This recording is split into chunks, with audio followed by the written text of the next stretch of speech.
first in Ethiopia. They never occupied and dominated and conquered Ethiopia totally. And that's because King Menelik understood he needed more than just spirituality, because a lot of the Africans in other parts of Africa, they depended on their spiritual system. But when you're dealing with a group of people like the white supremacists who were not spiritual at all, you're going to lose. So King Menelik, he used his spirituality, but he understood that he had to be practical. So King Menelik, he got guns that rivaled the guns of his enemies. And when the Italians came into Ethiopia to try to defeat him, King Menelik used his guns and used his weaponry to fight them off. What Ethiopia was able to achieve was nothing short of military genius. They struggled certainly with Italy for maintaining their independence. But I think what they were able to do was to use the land to their advantage. They were able to strategize, and they really outthought the enemy. And they were underestimated, let's face it. I think they were their military power was underestimated. And so when you had all of this in the psyche of a people, this notion of empire and kingdoms and defending ourselves against the Greek army, the Roman army, the Turkish army, the Persian armies, what's some little rinky-dink Italians? We can handle this, and they handled it. And when King Menelik in Ethiopia defeated the Italians, what's interesting, the Western media started to portray King Menelik as a white man. So this man was clearly a black African brother. There was pictures of him in the whole nine, but the Western media started to show cartoons and images of him as being white because they didn't want to let the world see that the European had been defeated by this African man.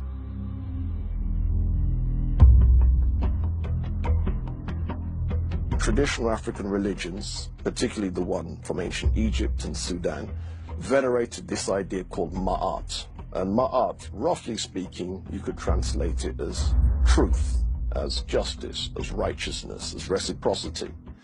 The problem is when you're being attacked by people who don't believe any of that, and you are trying to do the Ma'atic thing, they will beat you, unfortunately.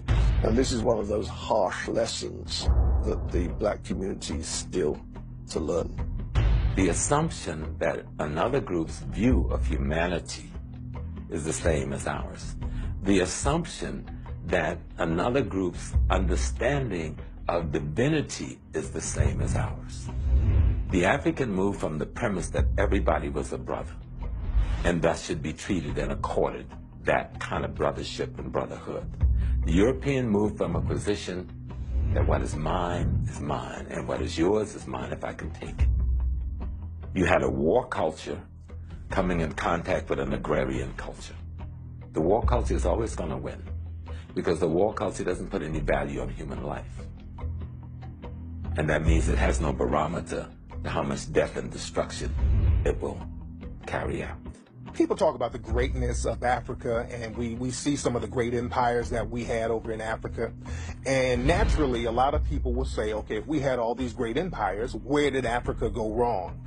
There's several situations that happened. One thing that happened with Africa, you had Mansa Musa. Now, Mansa Musa, according to most historians, a West African black man who was a king in the area that we know as Mali and Timbuktu, the wealthiest man to ever live. And Mansa Musa's situation was a gift and a curse because Mansa Musa, he went around the world basically just giving out gold. This man had so much money, he could give money away. And he gave so much money out, it decimated certain economies in other nations. So it showed the humanity of the African people and the generosity of the African people, but you showed people that you had all of this wealth, so now people are plotting on you. So when people saw Mansa Musa giving out all that money, he became lunch to everybody else. So Africa started to get raided and flooded with all types of people trying to take advantage of the wealth and the resources that were in Africa. The tide rises and falls. I mean, what are we talking about? We're not supposed to be a victim of time. When you're going into Africa when it was falling, when it was old and worn out, trying to nurture and educate the East Indians, the Chinese, and the Europeans. We were trying to help all of these people to raise them up to a higher level, and they wore us out. Even today, you'll get worn out if you talk to a certified Negro under warranty. They will wear you out. We didn't take military matters seriously. We didn't take warfare seriously. And I'm aware that the propaganda where the West presents such as the Zulus as a highly militaristic nation. Unfortunately, we needed a lot more Zulus and a lot more people on that militaristic thing because historically that's where we were weak. I don't know why Nubia fell, besides all nations fall. Rome fell, Greece fell, the current empires you're in are going to fall and new superpowers are going to come.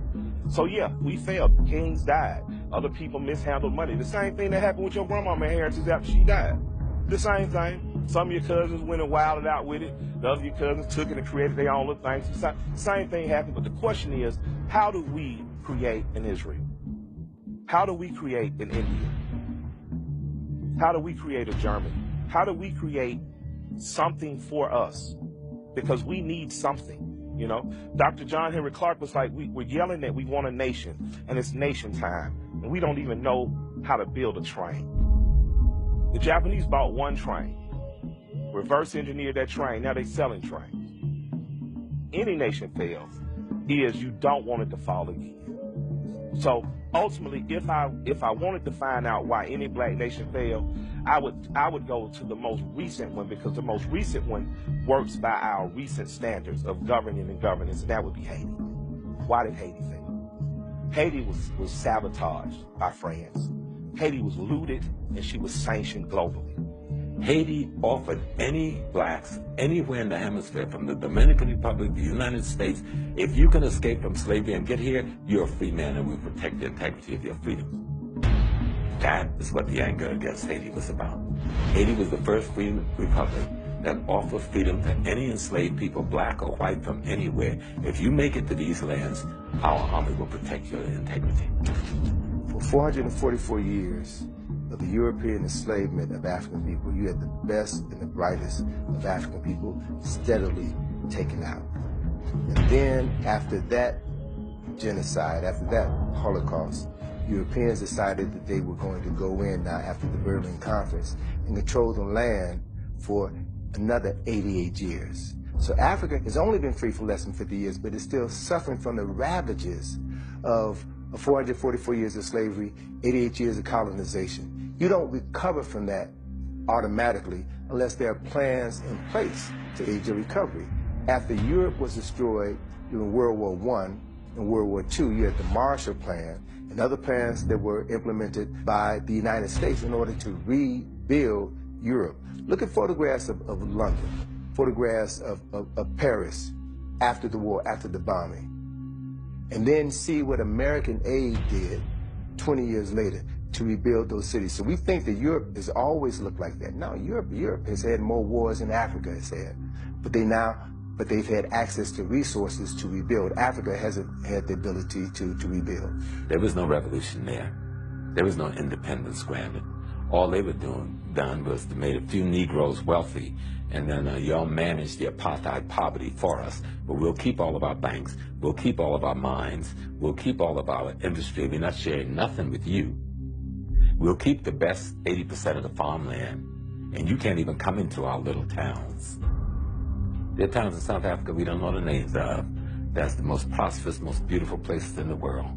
White folks are retiring from Europe every day, especially the aristocrats going there to live, and they make us think South Africa is Johannesburg. Colonial powers of Europe left African nations. They took everything, even the light bulbs. They ripped up the train tracks. They said, if we're leaving, we're going to make sure that you won't be able to sustain yourself. And they destroyed everything. It's no different than what happened in America after emancipation. When they left, they destroyed all. Guinea is one of the classic cases. They even took the toilet paper. They took everything out of Guinea. And then, from the international marketplace, fought to keep Guinea from ever developing international trade with Europe. Guinea has the largest supply of iron ore in the world. Who do you think control and own it? Some Israeli mega capitals.